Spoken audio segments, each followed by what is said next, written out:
नमस्कार शेतकरी बांधवांनो, मी प्रतीक सूर्यवंशी, महसूल सहाय्यक, रावेर तहसील कार्यालय, जिल्हा जळगाव. शेतकरी बांधवांनो, महाराष्ट्र शासनाने मुख्यमंत्री बळीराजा शेतपानंद रस्ता ही योजना आणली होती. या योजनेच्या माध्यमातून शेतकऱ्यांना जे काही सरकारी शेतजमिनीवर असलेले शेतरस्ते आहेत, पानंद रस्ते आहेत, शिवरस्ते आहेत, यांचं अतिक्रमण हटवणं, त्याचप्रमाणे हे रस्ते मजबूत करणं, यांचं खडीकरण करणं, त्याचप्रमाणे शेतकऱ्यांना सुलभ रस्ता उपलब्ध करून देणं, ह्या योजनेचा उद्देश होता.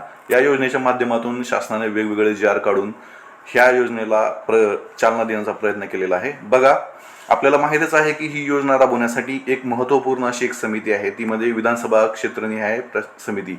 ह्या विधानसभा क्षेत्र समितीमध्ये आपल्या त्या विधानसभेचे जे काही आमदार साहेब आहेत, त्याचप्रमाणे तहसीलदार साहेब आणि प्रांत साहेब, आणि त्याचप्रमाणे 2 प्रगतिशील शेतकरी यांचा समावेश असतो.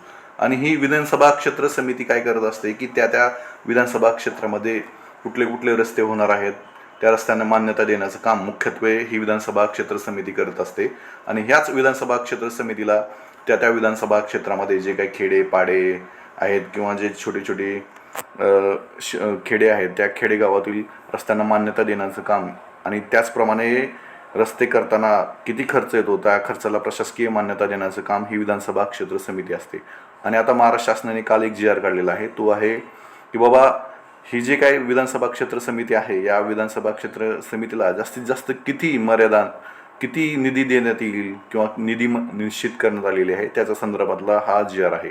म्हणजे समजा आता रावेर विधानसभा क्षेत्र समिती आहे, या रावेर विधानसभा क्षेत्रामध्ये जे काही खेडेगाव येतील किंवा जे काही छोटे छोटे लहान वस्त्या वाड्या असतील, या लहान वस्त्या वाड्या खेड्यामध्ये जे काही रस्ते होणार आहेत, ते एकूण टोटल या रस्त्यांना किती निधी मंजूर करण्यात येईल. समजा वेगवेगळे 2 गाव आहेत, एक कोचूर खुर्द आहे किंवा एक रायपूर आहे, या रायपूर आणि कोचूर खुर्दला जो काही निधी उपलब्ध होणार आहे, तो एकूण ह्या विधानसभा क्षेत्र समितीला मंजूर झालेल्या निधीपैकीच होणार आहे. म्हणजे समजा संपूर्ण रावेर विधानसभा क्षेत्र समितीला 7.5 कोटी इतका निधी उपलब्ध झाले असेल, तर 7.5 कोटीमध्ये या संपूर्ण विधानसभा क्षेत्रामध्ये जे काही गावे येतील, जे खेडेपाडे येतील, याचा खर्च ह्या विधानसभा क्षेत्र समितीने करायचा आहे.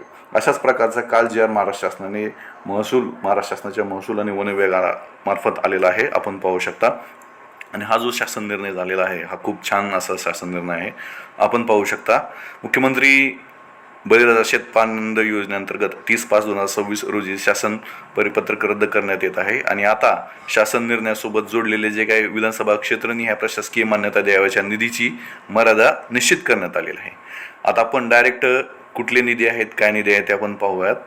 त्याचबरोबर काही तिथे इन्स्ट्रक्शन पण दिलेले आहेत, ते इन्स्ट्रक्शन आपण नंतर पाहूयात. सुरुवातीला आपण निधी कुठल्या कुठल्या विधानसभा क्षेत्राला दिलेला आहेत आपण पाहूयात. जवळपास 150च्या आसपास जे काही विधानसभा क्षेत्र आहे, त्या विधानसभा क्षेत्राला निधी मंजूर झालेले आहेत सुरुवातीच्या टप्प्यामध्ये. नंतरच्या टप्प्यामध्ये आणखीन जे काही राहिलेले महाराष्ट्रामध्ये 288 विधानसभा क्षेत्र आहेत, नंतरच्या टप्प्यामध्ये नंतरच्याही विधानसभा क्षेत्राला निधी मंजूर होईल. आता आपण एक उदाहरणासाठी घेऊया. नंदुरबार जिल्ह्यामधील जे काही शहादा विधानसभा क्षेत्र आहे, या शहादा विधानसभामध्ये 7.5 कोटी इतकी निधी उपलब्ध करून देणार आहेत. आणि ह्या 7.5 कोटी रुपयापर्यंत प्रशासकीय मान्यता द्यावयाची मर्यादा ठरलेली आहे.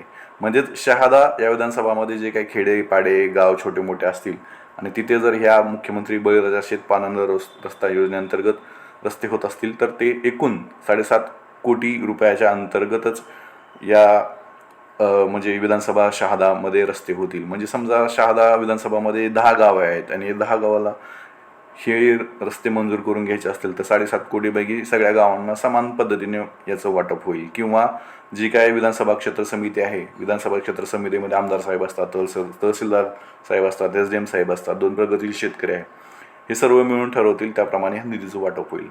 म्हणजे थोडक्यात काय की आता त्या विधानसभा क्षेत्र समितीला एकूण रक्कम देण्यात, म्हणजे कुठपर्यंत खर्च करायचे आहे पैसे, याची मर्यादा ठरवून दिलेली आहे. त्याचप्रमाणे आपण आता थोडक्यात पाहूयात. शहादा 7.5 कोटी, नंदुरबारमधलंच एक नंदुरबार आहे 7.5 कोटी, धुळे ग्रामीण या विधानसभा क्षेत्रासाठी 7.5 कोटी रुपयाची मर्यादा घातलेली आहे. शिंदखेड्यासाठी 7.5, शिरपूरसाठी 7.5, रावेरसाठी, ज्या मी रावेर तहसील कार्यालयामध्ये आहे आणि ज्या रावेर विधानसभा क्षेत्रामध्ये मी काम करतो, या रावेर विधानसभा क्षेत्रासाठी 7.5 कोटी, भुसावळसाठी 7.5 कोटी, चाळीसगाव 7.5, जामनेर 7.5, मलकापूर 7.5, चिखली 7.5, खामगाव 7.5, जळगाव जामोद जे बुलढाणा जिल्ह्यातलं आहे 7.5, अकोट 7.5 कोटी, अकोला 5 कोटी, मूर्तिजापूर 7.5, वाशिम 5 कोटी, कारंजा 7.5 कोटी, धामणगाव रेल्वे 7.5 कोटी, बडनेरा 5 कोटी, तिवसा 7.5, मेळघाट 7.5, अचलपूर 7.5, मोर्शी 7.5 कोटी, आर्वी 7.5, देवळी 7.5, हिंगणघाट विधानसभा क्षेत्रामध्ये 7.5 कोटी रुपयापर्यंत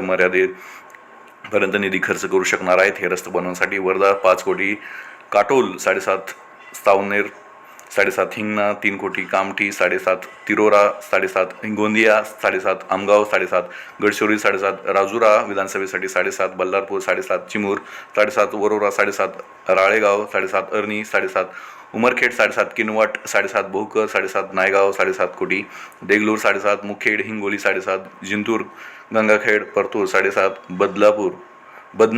बदनापूर जालना जिल्ह्यामध्ये जे काही बदनापूर विधानसभा क्षेत्र आहे त्यासाठी 7.5, भोकरदन 7.5, फुलंब्री 7.5, गंगापूर 7.5, बागलान 7.5, चांदवड 7.5, विक्रमगडसाठी 7.5, वसईसाठी 3 कोटी, मुरबाडसाठी 7.5, पनवेलसाठी 3 कोटी, उरणसाठी 5 कोटी, पेन विधानसभा क्षेत्रासाठी 7.5 कोटी, दौंडसाठी 7.5, शेवगावसाठी 7.5 कोटी, राहुरीसाठी 7.5, श्रीगोंदा 7.5, आष्टी 7.5 आणि केज बीड जिल्ह्यातलं जे काय 7.5 कोटी निधी उपलब्ध होणार आहे. म्हणजे 7.5 कोटी निधीपर्यंत हे खर्च करू शकणार. लातूर ग्रामीणसाठी 7.5, निलंगेसाठी 7.5 कोटी, औस्यासाठी 7.5, तुळजापूरसाठी 7.5, सोलापूर दक्षिण 5 कोटी, पंढरपूर 7.5, मान 7.5, कराड उत्तर 7.5, कराड दक्षिण 5 कोटी, सातारा 5 कोटी, कणकवली 7.5, चंदवड 7.5, कोल्हापूर दक्षिण 5 कोटी, हातकणंगले 7.5 कोटी, इचलकरंजी 3 कोटी, मिरज 5 कोटी, शिराळा 7.5 कोटी, जत 7.5 कोटी. अशा प्रकारे त्याचप्रमाणे बारामतीसाठी 18.82 कोटी, आंबेगावसाठी 5 कोटी, शिरूर 5 कोटी, इंदापूर 5 कोटी, भोर 5 कोटी, मावळ 5 कोटी, सिंदखेड राजा 5, तुमसर 5, अर्जुनी मोरगाव, हेरी, पुसद, लोहासाठी 5, वसमत, पाथरी, कळवण, येवलासाठी 5 कोटी, सिन्नर, निफाड, दिंडोरी, देवळाली, इगतपुरी, शहापूर, त्याचप्रमाणे श्रीवर्धनसाठी 5 कोटी, अकोले, कोपरगाव, पारनेरसाठी 5 कोटी, अहमदनगर शहरासाठी 3 कोटी, गेवराई बीड जिल्ह्यातले काही विधानसभा क्षेत्र आहेत. गेवराई 5 कोटी, माझगाव 5 कोटी, परळी 5 कोटी, अहमदपूर 5 कोटी, उदगीर 5 कोटी अशा प्रकारे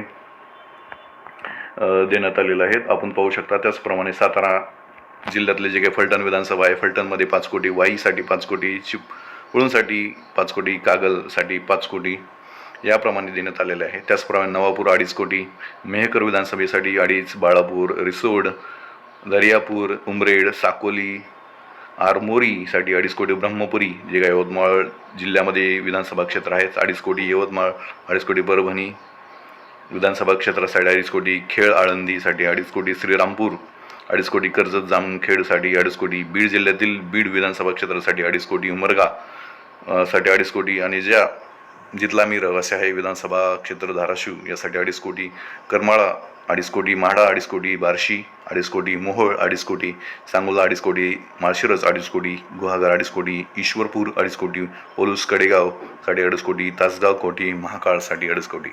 अशा प्रकारे शेतकरी बांधवांनो महाराष्ट्र शासनाने जे काय महाराष्ट्रभर जे काही विधानसभा क्षेत्र आहेत यांच्यासाठी हा निधी मुख्यमंत्री बळीराजा शेत पानंद रस्त्यासाठी त्या विधानसभा क्षेत्रापर्यंत किती कोटीपर्यंत तुम्ही खर्च करू शकता ह्याचे निर्देश दिलेले आहेत. आणि आता लवकरच याचं काम महाराष्ट्रभर खूप मोठ्या वेगानं सुरूही झालेलं आहे आणि आता लवकर सुरू होईल.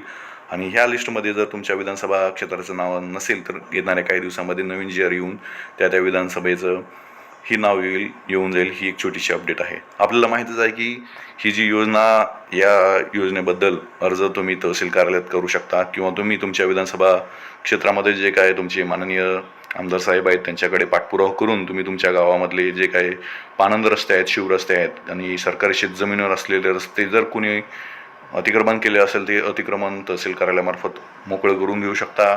त्याचं काम तुम्ही खडीकरण, मजबूतीकरण करून घेऊ शकता. ही एक खूप छान अशी मुख्यमंत्री बळीराजा शेत पानंद रस्ते आहेत योजना ही आहे. या योजनेअंतर्गत यांत्रिकीकरणाचा खूप मोठ्या प्रमाणाने वापर करण्यात येणार आहे. त्यामुळे जलद गतीनं काम हे होणार आहे. अशाच प्रकारचे नवनवीन शेतीविषयक योजना पाहण्यासाठी तुम्ही मला नक्कीच चॅनल सबस्क्राईब करा अशी विनंती करतो आणि व्हिडिओ जास्तीत जास्त आपल्या शेतकरी बांधवांपर्यंत शेअर करा, जेणेकरून त्यांनाही या मुख्यमंत्री बळीराजा शेत पानंद रस्ता योजनेची माहिती होईल आणि तेही आपल्या शेताला जाण्यासाठी जर रस्ता उपलब्ध नसेल तर ते आपल्या तहसील कार्यालयामार्फत किंवा आपल्या मंत्री महोदय आमदारांमार्फत हा रस्ता लवकरात लवकर करून घेऊ शकतील. अशाच प्रकारचे व्हिडिओ पाहण्यासाठी नक्की सबस्क्राईब करा. धन्यवाद.